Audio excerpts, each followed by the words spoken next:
I think it's very difficult to plan for fast growth because you just don't know how much you're going to have and you don't know when it's going to come. So rather than compressing growth in a short period of time, what we like to think about is how can we extend that growth over time? Fast growth was never really a plan of mine. It's a wonderful thing that it's happened and it makes for quite the wild ride. I think that we just set out to make the best quality product that you can make, and we were very lucky that people responded. I think rapid growth is always the goal of a startup. Achieving that actually is usually the challenge. But then when it took off, it really took off. Our growth strategy has been grounded in an inch-wide, mile-deep approach.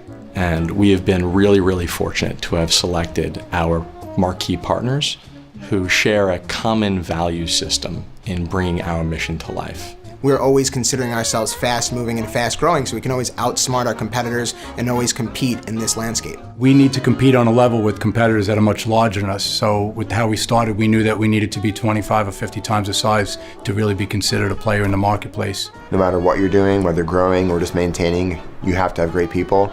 That said, you can't grow without good systems, and everything will kind of become chaotic if you don't have that. But the right people will put the systems in place. Our business is all about people. It's about people that can relate to the clients, it's about people that can innovate, it's about people that can provide value in those relationships. Having the right people who can really be opportunistic, keep the train on the tracks at the same time, and deal with the level of growth that you're experiencing is the most important thing. When it comes to times of fast growth, the process needs to be constantly innovated and improved. And who is going to innovate that process? Who's going to get it right? It's the people. When times are tough, I eat a burrito. And if it tastes right and everything is great, which it almost always is, then I can kind of take a breather and then just try to figure out whatever we're going through and really trying to get to the bottom of the situation. It's scary, and the show must go on.